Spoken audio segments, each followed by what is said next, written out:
Hi అందరికీ నమస్తే అండి. ఎవరికైనా సరే కర్నూలులో అదేవిధంగా చుట్టూ హౌసెస్ మధ్యలో ఒక 1 BHK హౌస్ కావాలనుకునే వాళ్ళైతే ఇక్కడ మనకు ఒక 2 ఇల్లులు అయితే సేల్కి వచ్చాయండి. మధ్యతరగతి వాళ్ళకి అదేవిధంగా చిన్న ఫ్యామిలీకి అయితే మనకు చక్కగా సరిపోతుందండి. ఈ ఇల్లు వచ్చేసి మనకు చుట్టూ హౌసెస్ మధ్యలో అయితే ఉంటుంది. ఇక్కడ చూసుకున్నట్లయితే మెయిన్ ఎంట్రన్స్లో టైల్స్తో అదేవిధంగా ఇక్కడ చాలా చక్కగా డిజైన్ చేశారు. అదేవిధంగా ఇక్కడ లెఫ్ట్ సైడ్ చూసుకున్నట్లయితే స్టెప్స్ అండి. స్టెప్స్ దగ్గర కూడా ఒక కామన్ వాష్రూమ్ ఇవ్వడం జరిగింది. మీ బడ్జెట్ 30 lakhs అయితే ఇక్కడున్న ఇల్లు అయితే చాలా చక్కగా సరిపోతుందండి. మీకు చిన్న కుటుంబానికి సరిపడే హౌస్ 1 BHK హౌస్. మెయిన్ ఎంట్రన్స్లో మనం చూసుకున్నట్లయితే మెయిన్ ఎంట్రన్స్లో రెడీమేడ్ డోర్ అయితే యూజ్ చేయడం జరిగిందండి. రెడీమేడ్ డోర్ యూజ్ చేయడం జరిగింది. అదేవిధంగా హాల్ కూడా చాలా పెద్దగా స్పేసెస్గా ఉంటుందండి. మనకు ఈ ఇల్లు సరౌండింగ్స్లో అదేవిధంగా మెయిన్ రోడ్కి దగ్గర కూడా ఉంటుందండి. ఈ ఇంటి ముందర వచ్చేసి మనకు సీసీ రోడ్స్ కూడా ఇస్తూ అదేవిధంగా ఈ ఇంటికి వచ్చేసి బోర్ అవైలబుల్ ఉందండి.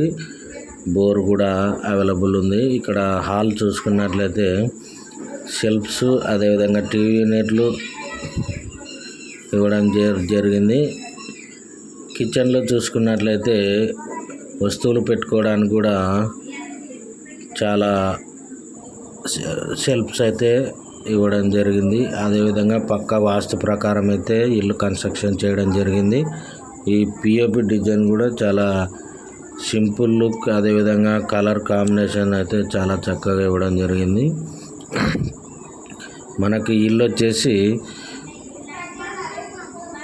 బస్ స్టాండ్కి అదేవిధంగా బల్లార్ చౌరస్తాకి చెన్నమ్మ సర్కిల్కి అన్ని అనుగుణంగా అదేవిధంగా రోడ్డుకి దగ్గరలో చుట్టూ హౌసెస్ మధ్యలో అయితే ఇల్లు మనకు ఉంటుందండి. ఇక్కడ బెడ్రూమ్లో చూసుకున్నట్లయితే మనకు 3 walls డిఫరెంట్ కలర్తో అదేవిధంగా 1 wall రాయల్ ప్లేట్ డిజైన్ చాలా చక్కగా డిజైన్ వేయడం ఇక్కడ చూసుకున్నట్లయితే చూస్తున్నాము. బెడ్రూమ్లో మనకు పిఓపి యూనిట్ కూడా చాలా చక్కగా డిజైన్ చేస్తూ సింపుల్ లుక్ న్యాచురల్ లుక్తో చాలా చక్కగా పెయింట్ ఇవ్వడం జరిగింది. అదేవిధంగా ఇక్కడ వెనక వైపు మనం చూసుకున్నట్లయితే వాషింగ్ యూనిట్కి కూడా ప్లేస్ వదలడం జరిగిందండి. వాషింగ్ ఏరియాకి అదేవిధంగా వాషింగ్ మిషన్ పెట్టుకోవడానికి కూడా స్పేస్ చాలా ఉంది. అదే వెంటిలేషన్ కొరకు కూడా మీకు గ్రిల్స్ ఇస్తూ టైల్స్ చాలా చక్కగా వేయడం జరిగింది. అదేవిధంగా ఇక్కడ ఇండియన్ టాయిలెట్ కూడా యూజ్ చేయడం జరిగిందండి. ఇక్కడ చూసుకున్నట్టయితే మనము మీ యొక్క సామాన్లను కూడా స్టోరేజ్ చేసుకోవడానికి అవకాశం ఉంటుంది. ఎవరికైనా సరే తక్కువ బడ్జెట్లో ఇల్లు కావాలనుకున్న వాళ్ళకైతే ఇల్లు చాలా చక్కగా సరిపోతుందండి. మనకి ఇల్లు మెయిన్ ఫేస్ వచ్చేసి సౌత్ ఫేస్ అయితే ఉంటుందండి. 2 ఇల్లులు అయితే మనకు షేల్ ఉన్నాయి. ఇంటి సైజ్ వచ్చేసి 14-35 అయితే ఉంటుంది. 14-35 ఒక సెంట్లో చాలా చక్కగా కన్స్ట్రక్షన్ చేయడం జరిగింది. ఇంటి ప్రైజ్ వచ్చేసి మనకు 26 lakhs అయితే చెప్తున్నారండి. తగ్గించబడును.